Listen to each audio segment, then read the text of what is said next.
oo o hindi. Minsan sa buhay, ganyan lang dapat kasimple ang sagot. Pero sa pupuntahan natin ngayon, ilalabas natin ang pagiging OA! Kung saan ang simpleng sagot na yes, Bayo. Ay, napatawa na kita. Yes! gagawin nating yes! It's definitely worth it. Mangga? Yeah! Kumbaga, may mas oomph. Lalo na kung dadaan ka doon sa may rough road portion. Ganun talaga yan, di ba? Hindi low-key lang, kundi atake. Uhuy! Mainit talaga. Pwede! Pasok na, pasok sa banga. At G na G ang lahat. Wala yung sikreto, wala yung sikreto. Ipakita na ako lang live ko magluto. Ay, grabe. Ayan, nahuli na tayo ng mga pulis. Ay, pabayaan mo kasi. Oh. Wala nang pusos eh. Dahil ang lugar na ito, it's giving extra biyeros. Hindi na ako nakakahinga. Biyaheng espesyal. Natiyak kayo'y mapapamahal. Sa probinsyang may gandang natural. Walang iba kundi ang Negros Oriental.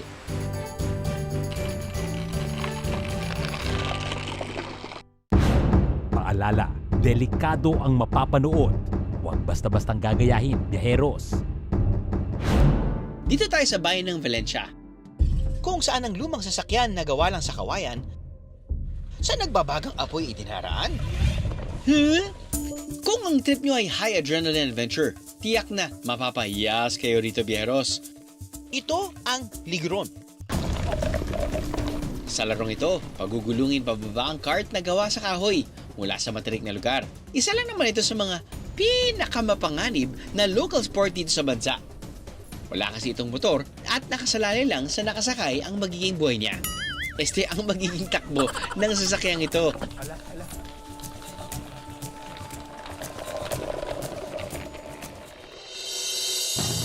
Hindi lang ito basta pakitang gilas, kundi tagisan ng lakas ng loob. Alam ko, ikaw yung game master. Oo. Okay. Teka lang, sila ba yun? Yes. So, mag-off-road sila, magko-concrete, sementado, Oh, yes. tapos nun, Dire-diretso na yun dito. Dire-diretso dito. Magkakaroon ng dalawang level ang karerang ito. Isang pabilisan at isang paangasan. Let's go, player number 1! And 3, 2, 1, go! Oh my goodness. Oh my goodness. Hala.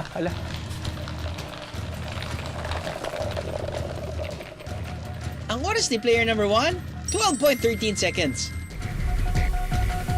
Si player 2 kaya? Go!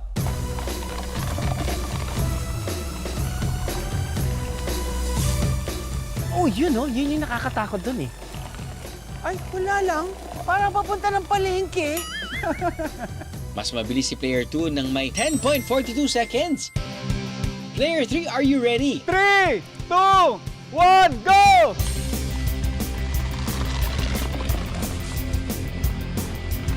Nakangiti pa siya. Ay, wala lang. Ang bagong time to beat kay player 3 na may 9.54 seconds, biyeros.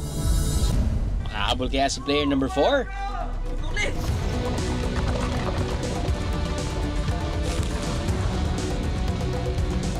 Parang papuntang simbahan.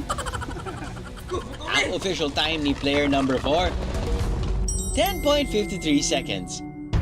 Aba teka, hindi pwedeng hindi ko yan masusubukan, ha? Ito, kasi talagang ginagano talaga yung utak ko. Puputok yung utak ko. Sa sobrang sikip. Medyo masikip. Pero kaya na yan. Okay lang, Try lang naman natin. okay lang, subukan lang. Sample lang naman. Subok lang naman natin eh. Sample lang naman eh. Pwede naman tayo makahanap ng malaki. Larga na, biyeros.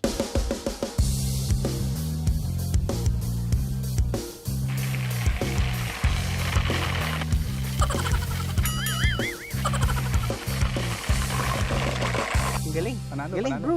Hindi, pero yung thrill nga ba, I mean, gano'n naman talaga kapag two wheels, di ba? Oo. Or anything na Oo. parang you feel the wind against your face or your body. feeling ko doon mo nakukuha yung enjoyment. Oo. No? Lalo na kapag syempre, kapag manggagaling ka pa sa taas. Tama. But Tapos- it's not too unstable. I mean, kasi syempre, di ba, pagdating sa kanyang build, nararamdaman mo nga yung flex, nakakatawa. Lalo na kung dadaan ka doon sa may rough road portion. Ganun talaga yan, di ba? Galing. Ngayong nasubukan ko na ito, tatabi na ako sa Gedli, Viajeros. Dito tayo magkakaalaman sa mainit-init na challenge sa kanila. Tumalon sa nagbabagang apoy sakay ng liguron? Yes?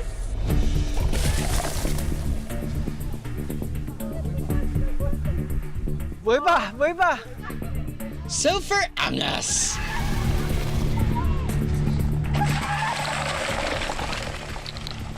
First time pa ba nakita ang ganito? Ang galing! Gano'ng katagal na bang paligsahan sport ito dito sa Negros? Yung official talaga na race na well documented way back 2013 of June. 2013. Okay. So yun po yung official na document po talaga. Okay. Sino po nakaisip nito? Bali itong ligiron kasi matagal na to. Ginagamit na ng mga farmers dito way back mga early 50s, 60s. As a form of transportation Yes. or paligsahan lang? Transportation po talaga. So to deliver their farm produce ng galing sa bundok. So paano na kapag, syempre, may mga lugar na paahon? Oh, yun. Kaya may biro yung iba. Sabi nila, ang tawag ko yung kambing mimi. Parang hinihila lang yung kambing. mimi. Kasi hihilahin mo siya paakyat. Kailangan mo hilahin Kailangan mo paakyat. siya paakyat. Tuwing Mayo, nagkakaroon ng liguron race dito sa bayan ng Valencia, kung saan pwedeng manood ang mga biyahero. Parte ito ng selebrasyon nila ng festival na kung tawagin Chada Valencia. May waiver po sila. Tapos nag-request din tayo ng mga medics para may nakastandby na medics. Kung baka may makagasgas. Tama. So far, sa nag-start yung race, wala namang mga major injuries yung Wala. mga bali. Normal lang yung may mga gasgas, slide ka, gasgas. simplang, ganun. Para naman sa mga gustong mag-photo op at sumubok sa liguron, pwedeng pumunta sa Valencia Tourism Office anytime. Kung para sa mga hardcore ang pagsakay sa liguron, paano naman ang mga gusto lang maging very cutesy and very demure? Ito na ang perfect ride, Viajeros. Ang Rainbow Slide na nasa tuktok ng bundok.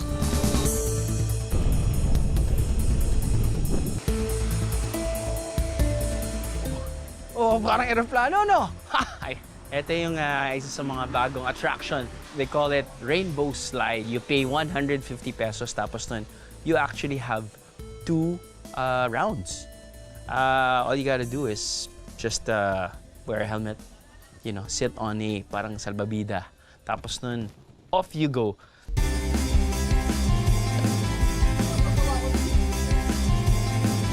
Yes, Viajeros! Alam mo okay yung Rainbow Slide dahil kapag sisigaw ka ng yes, parang you're just supporting the LGBTQ community. Lalo na dahil rainbow to. Teka, isa pa nga with feelings.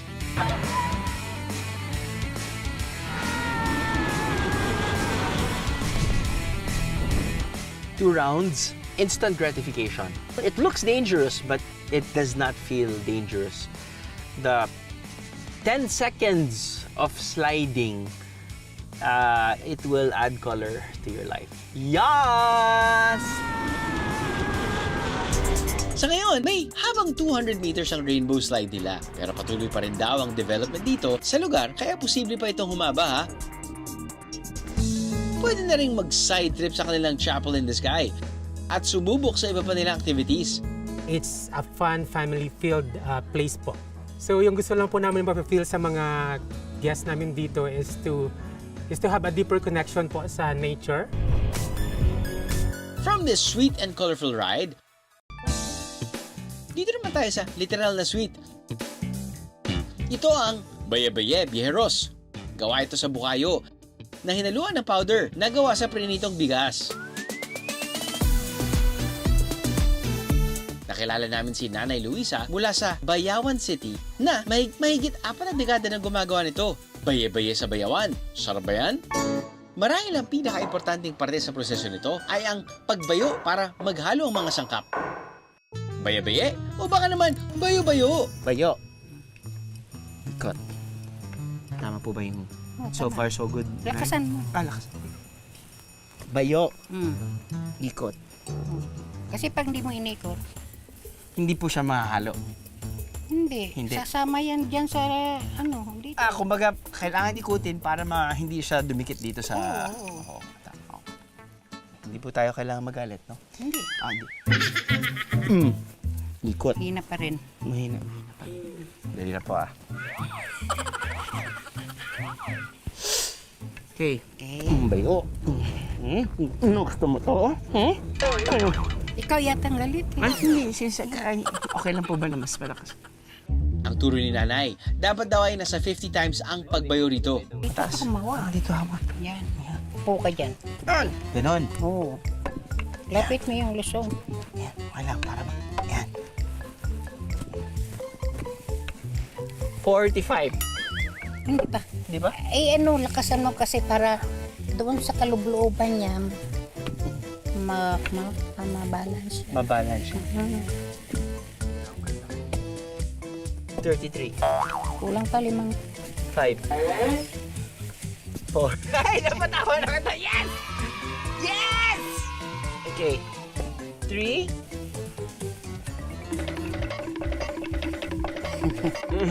Baka umupo ito. Ay, grabe. Ayan na, huli na tayo ng mga pulis. Ay, pabayaan mo yan sila. Wala na akong pusos eh.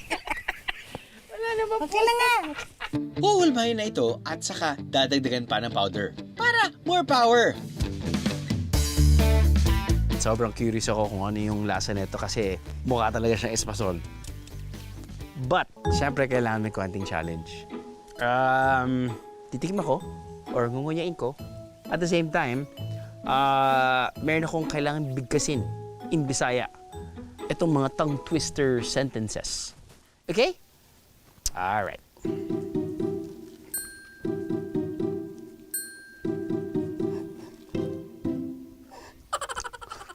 Dali lang, may kulang pa eh.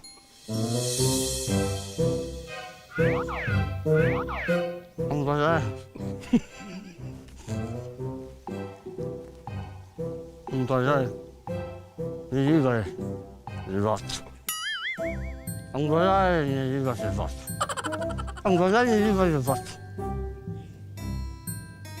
Ano yun, Harvey?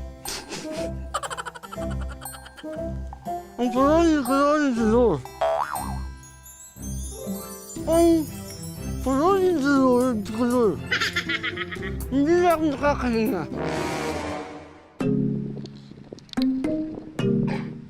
Yan yung tamang pagsubo. Hindi yung kailangan. Yeah. Sa pan-texture niya. Mabigat siya siyempre kung kakainin mo yung buo. Kapag hati-hatiin mo to, kahit marami kayong kasama. Tapos may kape. Sarap. Kung ang baye-baye ang paboritong panghimagas, ano naman kaya ang paborito nilang ulam? Itong paklay ang kanilang isinisigaw. Gawa ito sa laman loob ng baka o baboy na may halong gulay. Dito sa Dumaguete City, may isang paklayan na talaga namang pinipilahan. 25 years na ang kainang ito. At sa loob lang ng isang oras, abay, ubus na ang paninda ni tatay. Sarap at saka maanghang. Pag kumakain ka, talagang pawisan ka.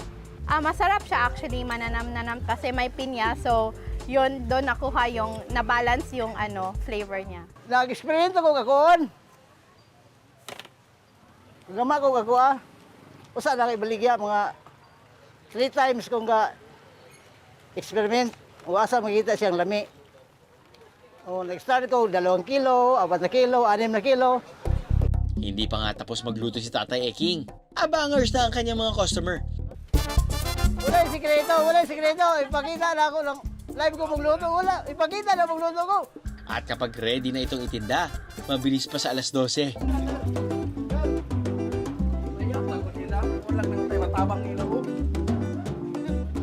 Isang oras pa lang napakyaw ng 25 kilos na paklay. Bugsh, biheros. 120 pesos ang isang serving ng paklay. Meron din siyang basoy, isa pang tradisyonal na sabaw na pinakuluan sa luya o turmeric. Kumakain ako dito every other Monday. If you want po na combination, yung laman ng basoy at yung sabaw na paklay, pwede din po as per request. Binabalik-balikan po kasi kakaiba yung lasa niya compare doon sa ibang mga kainan ng paklay at saka basoy po. Pangatlong pwesto na itong nilipatan ni Tata Iking. Pero hinahanap-hanap talaga siya ng kanyang mga suki. Biski ba kong lawas, magluto ko paglay. Dagan kayong mangita man, mangita ng mga tao. Kung sa paklay, patagal na nakababad ang mga sangkap para sa masarap na sabaw. Dito sa susunod natin pupuntahan, tayo naman ang magbababad. Huy, kanina pa kami rito. Kilala ang bayan ng Dawin sa napakayaman nilang marine biodiversity.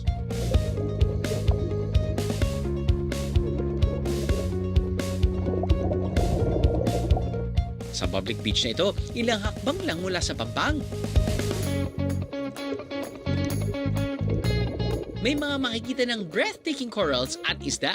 Yes! May kalalagyan dito ang mga beginner na snorkeling lang ang trip. Free divers na gusto ng aesthetic videos. At professional divers na gusto ng pangmalakasang pag-explore sa ilalim ng tubig. Marami kaming mga marine reserve na pinoprotektahan. Famous kami rito kasi then, as you can see, black sand kami. Meron kaming Mount Talinis, it's a volcanic sand. Dawin is also famous sa mga macro, yung mga maliliit na mga isda na hindi nyo makikita sa ibang mga lugar. Meron kami rito yung tinatawag namin na frogfish season. Sa isang dive nyo, marami kayong frogfish na makikita. Isang certified dive instructor si Glenn. Para mas mapalapit sa karagatan, nagtayo na rin siya ng isang resort na may dive center. They can just walk in and then meron naman lahat ng mga online. You can book us through Facebook. Mula sa mga bida ng karagatan, ako naman tayo sa kalupaan. Bida rito ang tuod na mangga. Isang klase na native rito sa Negros Oriental. Dito muna tayo sa budbud. Ito yung parang suma nila dito. Buhay pa, Ganyan siya ka-fresh.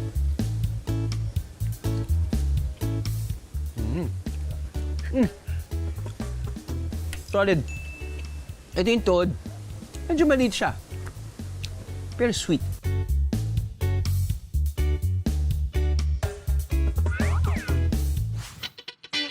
Naghanda rin sila ng fried palitaw with mango. Tood naman ang ating gagamitin.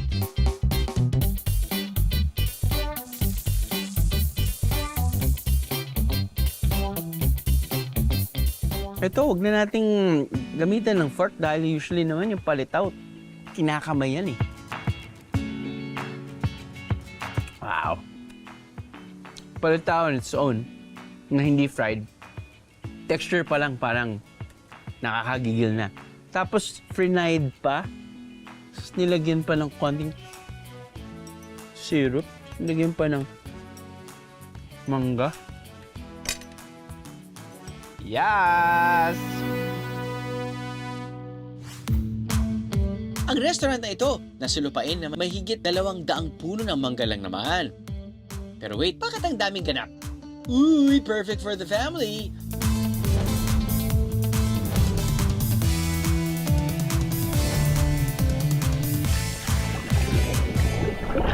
Kung may chill, may thrill din. May go-kart track at paramotor na pwedeng-pwede sa mga adrenaline seekers ng pamilya. Ang gusto po naming ma-experience ng mga guests natin is for them to enjoy the nature and of course the different services that we offer. Sa di kalayuan naman, makikita ang lighthouse na iconic sa litrato ng mga turistang nagpupunta rito sa bayan ng Valencia. Pero dito tayo sa gilid ng Lighthouse Berros. Kung nasaan ang isa sa first ever glass walk dito sa Negros Oriental. Maximum of 10 people. Isa lang to sa, I guess, touristy destination dito. Isa na rin sa mga pinupuntahan dito ay ang Lighthouse na apparently pwede kang umakyat at makikita mo yung Siquijor and Cebu. Of course, undoubtedly, you have the view of the mountains. Overall, IG-worthy pictures and videos. Bukod sa mga nagagandahang tanawin, may dapat daw matikman ang mga biherong dadayo rito. Ang humba. Mainit na kanin. Ay, pero hindi. Balita ko, ito daw yung bestseller nyo, humba. O, sige po. Wow, yan yung langis, the best. Ang humba ay galing sa mga salitang humot nga baboy na ang ibig sabihin sa Tagalog ay mabangong baboy dahil napakabango raw ng putahing ito habang niluluto. So, as you can see, classic turo-turo style dito sa tinatawag nilang Andrews. At bulag yata ako. Sensya na. Yan ang nangyayari talaga pag gutom ka. Yan yung hinahanap mo. Just oily stuff. Oily. Lagyan mo ng kanin.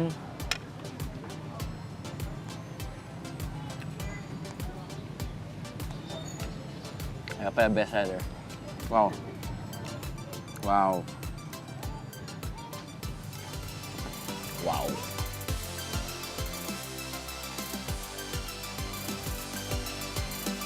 Ang daming ganap sa Negros Oriental, no? Siguradong gutom ang abutin. Uy, bakit kaya may pila rito sa tabing daan sa Dumaguete City? Ang kasagutan, nasa loob daw ng mga bangang ito. Bakit niyo po naisip na lutuin sa banga at hindi yung pangkaraniwang iniihaw lang, niroroyo? Yun doon, jumaba istorya. Kasi galing akong Middle East. Matagal na ako nagplano kasi meron na akong recipe ng manok. Wala akong pambili. Hindi ko kaya, ang mahal eh. So nag-abroad ako. Nakakita raw si Kuya Tats ng sobrang lambot na manok sa ibang bansa. Banga yung nilalim niya. Doon pumasok daw, pwede ito ah. Ang skills ko kaya, pasok ba sa banga? Tanggalan mo na. Yan.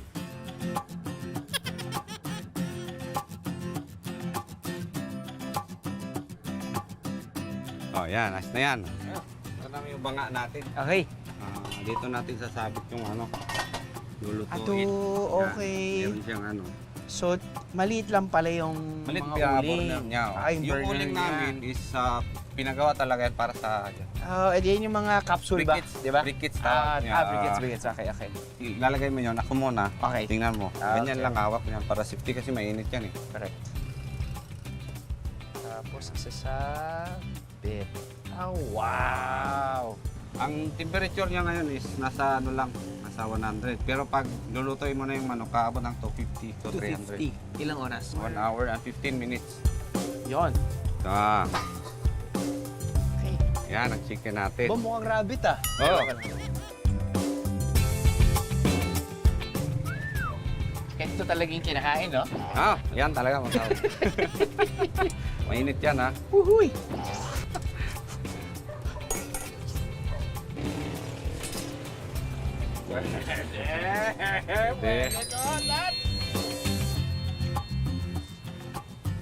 Mainit lang. Ang sarap! Sarap yan. Magkano ito? 280 sir. Grabe. Pasok sa banga. Hey, boys! Kain tayo!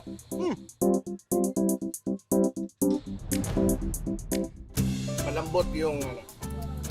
Sige. Daniel Negros best chicken. Hindi ko alam kung dahil sa way of yung pagluto sa banga, parang may subtle na aftertaste na masarap. At the same time, sobrang tender. Itong taon lang, nagbukas ang tindahan ni Kuya Tats. Hindi lang ito pasok sa banga. Dahil pasok din ito sa puso ng mga lokal at biyeros. Yes! Ang huli nating bibisitahin dito sa Negros Oriental, itong isa sa pinakasikat nilang falls. Good morning mga biyahero! Papunta tayo ngayon sa New Casaroro Falls. Apparently may Old Casaroro Falls. At ang may experience natin ngayon ay New Casaroro Falls. Bago ito marating, may 365 steps o hakbang tayong dadaanan sa ginawang hagdan. Parang matetest ang mga tuhod ng mga tetrentahin and up dyan ha. May mga stream of water din tayong daraanan. Stream of water! Sounds are so therapeutic and visuals, magnificent. At matapos ang 20 minutes na lakaran, ito na ang bubungad sa inyo, Bieros. Yes!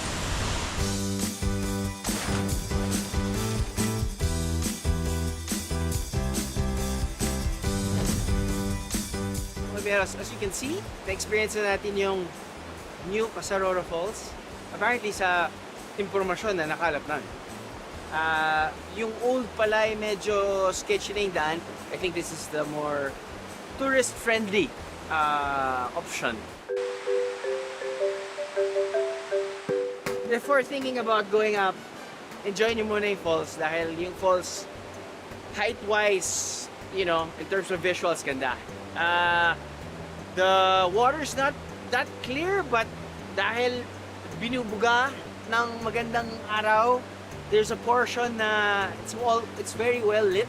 So ang ganda visually, sarap din lumangoy. At dahil nga may konting mist from the falls, at may sun, konting rainbow. So, you know, kapag nahuli nyo the given time, okay. It's definitely worth it.